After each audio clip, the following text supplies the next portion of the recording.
यह वीडियो केवल मनोरंजन के उद्देश्य से बनाया गया है।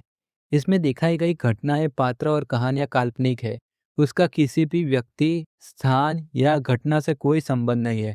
कृपया इसे वास्तविकता से जोड़कर न देखें। यह वीडियो डरावनी सामग्री पर आधारित है। कमजोर दिल वाले और छोटे बच्चे इसे सावधानी से देखें। यह केवल मनोरंजन के लिए है। आज की हमारी कहानी है द रूल्स ऑफ कमाटी बाग। बहुत टाइम से मैं जॉब ढूंढ रहा था, लेकिन जॉब मिल नहीं रही थी। बहुत कंपनियों में गया, हर जगह पे मैंने ट्राई किया, नहीं मिली। लेकिन महीनों से खाली जेब और फटे जूते घिसने के बाद उस रात मेरे मोबाइल की टिंग की आवाज़ किसी वरदान जैसी लगी। स्क्रीन पर चमक रहा था, बधाई हो, सयाजी बाग में आपकी नाइट गार्ड की नौकरी पक्की हो गई है। कल रात 10 बजे रिपोर्ट करें, वेतन 50,000 प्रति माह। मेरी खुशी का ठिकाना नहीं था। वडोदरा शहर में रहते हुए मुझे पता था कि कमाटी बाग एक खूबसूरत जगह है, लेकिन 50,000 रुपये एक गार्ड के लिए कुछ अजीब था। पर भूख डर से बड़ी होती है। अगली रात जब मैं गेट पर पहुंचा तो वहां सन्नाटा था।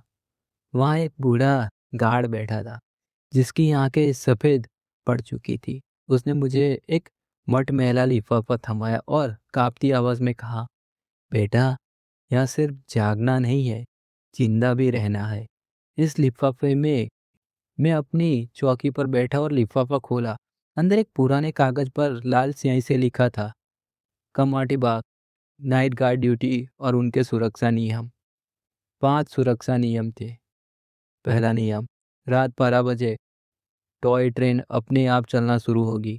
उसमें कोई बैठा हो या ना हो, आपको उसे हरी झंडी दिखाना है। अगर आपने झंडी नहीं दिखाई तो ट्रेन पटरी छोड़कर आपकी चौकी तक आएगी।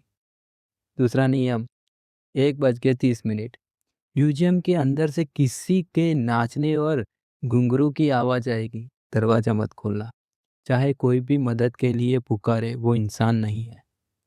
तीसरा नियम, 2:35 चिड़ियाघर वाले इलाके में सन्नाटा छा जाएगा।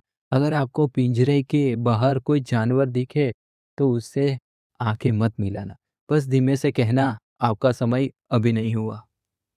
चौथा नियम, 3:30 बाग की सभी मूर्तियां अपनी जगह बदल लेगी।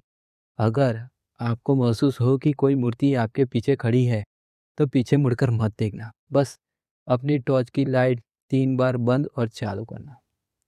पांचवा नियम, सुबह 5 बजे जब तक मंदिर की पहली घंटी न सुनाई दे, गेट मत खोलना।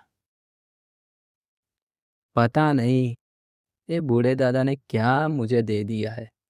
पता नहीं किस चीज के रूल्स है। ऐसा भी कभी जॉब पे होता है क्या? फिर रात के 12 बजते ही सन्नाटा चीखने लगा। अचानक दूर से छुक छुक की आवाज आई। पुरानी टॉय ट्रेन बिना किसी ड्राइवर के धुआं छोड़ते हुए स्टेशन से निकली। मेरी रूह कांप गई और मुझे पहला नियम याद आ गया। लेकिन मैंने कांपते हुए हाथों से हरी झंडी दिखाई। जैसे ही ट्रेन गुजरी, मैंने देखा कि डिब्बों में धुंधले बिना चेहरे वाले लोग बैठे थे, जो मेरी तरफ हाथ हिला रहे थे। तभी मुझे याद आया नियम नंबर 2।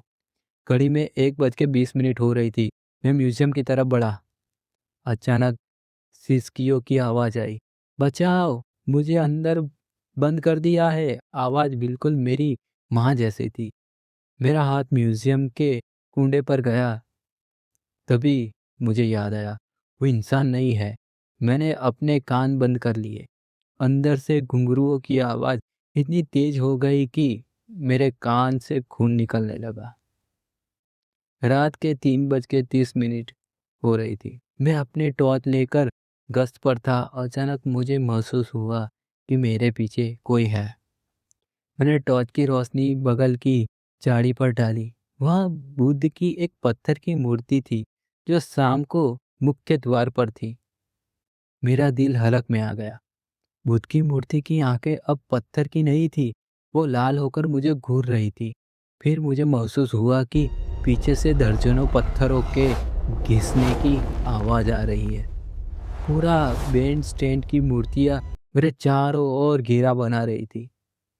नियम याद आया, पीछे मुड़कर मत देखना। मैंने अपनी टॉर्च उठाई, एक बार बंद, एक बार चालू, दूसरी बार बंद, दूसरी बार चालू, तीसरी बार बंद। जैसे ही तीसरी बार टॉर्च जली, सब कुछ गायब था।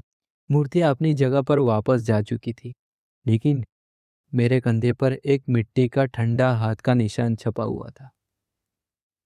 अभी तो सुबह के 4 बज रहे थे। सबसे डरावना हिस्सा अभी बाकी था। चिड़ियाघर के पिंजरे खुल चुके थे और जो चीज बाहर निकली थी वो कोई जानवर नहीं था। रात के 4 बज चुके थे। पूरी कमाटी बाग में एक ऐसी शांति छा गई थी जो डराने वाली थी। चिड़ियों के चहकने की जगह अब एक भारी सांस लेने की आवाज आ रही थी। मुझे नियम याद आया, अगर चिड़ियाघर के इलाके में सन्नाटा छा जाए और कोई पिंजरे से बाहर दिखे तो आंखें मत मिलाना। मैं टॉर्च की मध्यम रोशनी में धीरे धीरे आगे बढ़ रहा था। तभी मुझे दिखा कि शेर के पिंजरे का दरवाजा पूरी तरह खुला हुआ है। मेरा गला सूख गया। टॉर्च की रोशनी में 2 चमकती आंखें झाड़ियों के पीछे दिखी, लेकिन वो शेर नहीं था। वह एक लंबा काला साया था जिसके हाथ जमीन तक लटक रहे थे। उसके चेहरे की जगह सिर्फ एक गहरा गड्ढा था। वह जमीन पर रहते हुए मेरी तरफ बढ़ रहा था। मेरी रूह कांप उठी, पर मैंने हिम्मत जुटाई और जमीन की तरफ देखते हुए बुदबुदाया, आपका समय अभी नहीं हुआ है, कृपया अपने स्थान पर लौट जाइए। वह साया बिल्कुल मेरे पास आकर रुक गया। मुझे उसकी ठंडी सड़ी हुई सांस जैसी बदबू आ रही थी। करीब 2 मिनट तक वह मेरे कान के पास भारी सांसें लेता रहा, जैसे मुझे परख रहा हो। वह सिर फिर अचानक एक जोरदार गुर्राहट के साथ वह साया हवा में विलीन हो गया। अब सुबह के 4:45 हो रहे थे। मुझे लगा कि मैं बच गया हूँ। दूर से चिड़िया की आवाज आने लगी। मैं गेट की तरफ भागा। मेरा मन बस यहाँ से निकल जाने का था। जैसे ही मैंने गेट के पास पहुंचा, मैंने देखा कि वहाँ वही पुराना गार्ड खड़ा है जिसने मुझे लिफाफा दिया था। उसने मुस्कुराते हुए कहा, बेटा, तुम बहुत बहादुर निकले। आओ, गेट खोल दो, तुम्हारी ड्यूटी खत्म हुई। मैं गेट की कुंडी खोलने ही वाला था कि अचानक मेरी नज़र अपनी घड़ी पर पड़ी। सुबह के 4:55 हो रहे थे। नियम नंबर 5। मेरा दिमाग में बिजली की तरह कौंधा, जब तक मंदिर की पहली घंटी न सुनाई दे, गेट मत खोलना। मैंने अपना हाथ पीछे खींच लिया। अभी घंटी नहीं बजी, मैंने कांपते हुए कहा। अचानक उस बूढ़े गार्ड का चेहरा बदलने लगा। उसकी आंखें बाहर निकल आई और उसका जबड़ा किसी जानवर की तरफ बड़ा हो गया। गेट खोला, वह चीखा।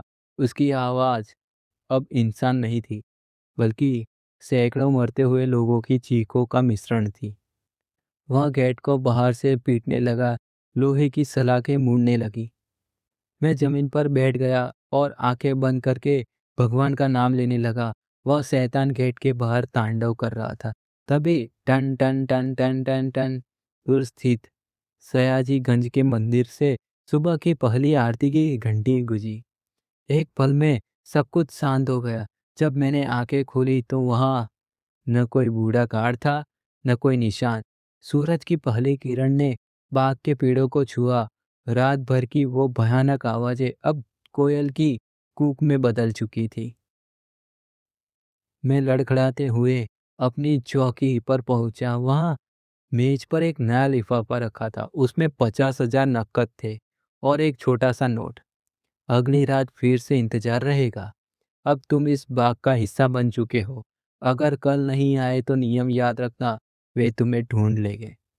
मैं पैसे लेकर बाहर तो आ गया, पर आज भी जब रात होती है, मुझे कमरे की खिड़की के बाहर पत्थर के घिसटने की आवाज़ें सुनाई देती है। कमाती बाग के उन मूर्तियों ने मुझे पहचान लिया है। अब मैं चाहकर भी उस नौकरी को छोड़ नहीं सकता, क्योंकि अब मैं ही उन नियमों का रखवाला हूँ। आज के लिए इतना ही काफ़ी है।